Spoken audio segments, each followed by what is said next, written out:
Akala ko nung una, kapag mayroon kang pangarap, talento at determinasyon ay aangat ka na rin sa buhay. Pero hindi pala yun ganun kadali. Bata pa lang ako, sanay na akong sumabak sa laban ng buhay. Mahirap syempre. Bilang isang bata, gusto ko rin maranasan ang mga nararanasan ng ibang bata na kaedad ko. Pero hindi na yata yun posible. Kailangan kong buhayin at pag-aralin ang sarili ko. Simula nang mawala sina mama at papa, ako na lang ang mag-isang kumakayod sa buhay. Nandiyan naman sina tiyang Mercedes, pero parang wala rin. Malupit kasi sila sa akin, kaya siya dagdag palamunin daw.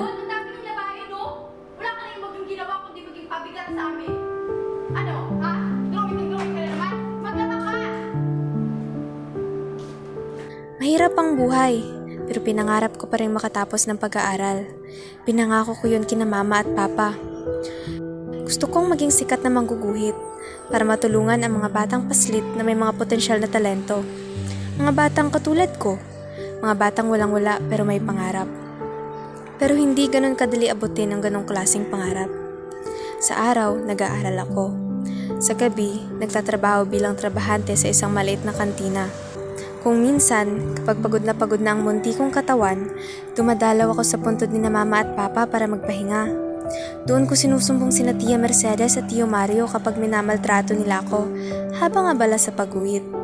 Magaling akong mag-drawing. Alam kong may potensyal akong talento.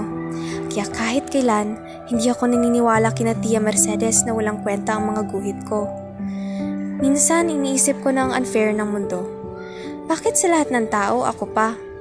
Ang hirap-hirap na kahit miski pang bayad ng ambagan sa mga proyekto, pambili ng mga papel at lapis ay kailangan ko pang pagtrabahuan. Hoy! Ano naman itong nabalitaan ko ni Mercedes? Wala kang sweldo! Pambihira ka naman an! Akin naman yan! Tito, wag mo! Itatak mo dyan sa kukote mo na wala ka ng mga magulang! Kaya tandaan mo yan!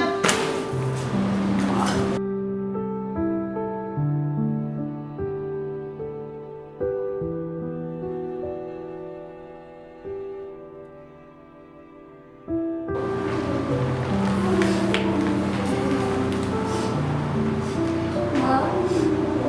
Ma? Pagod na po ako, ma. Miss ko na po kayo. Gusto ko na po kayo mayakap. Kunin niyo po ako dito, ma. Ma?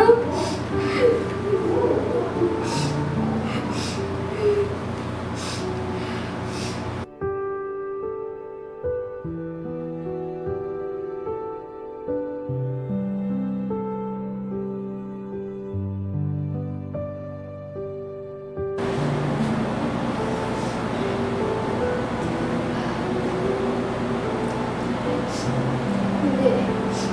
Hindi ako pwedeng sumuko. Alam ko hindi magugustuhan ni mama at papa na gawin ko ito. Mayroon pa akong pangarap. Gusto ko pa maging isang sikat na mangguguhit.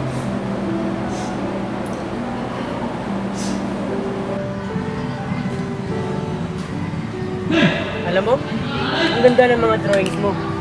Sayang lang at walang iba nakakakita nito. Dapat, pinapost mo ito online at ibenta. Naku, maraming bibili nito. Hindi ko alam kung bakit sila ng mga tao. Parang wala namang talaga. Baka wala rin bibili. Sayang na. Ay naku, huwag kang magsalita ng ganyan. Ako na ang bahala. Ako na ang post ng mga drawings mo. Akin na nga yan.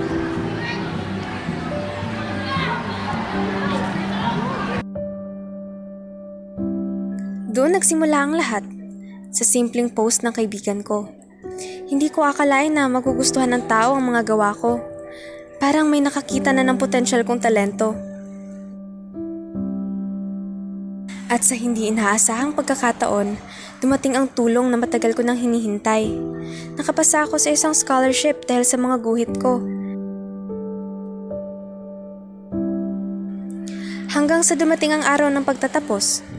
Hawak ang diploma, suot ang toga, narito na ako. Tapos na ang laban.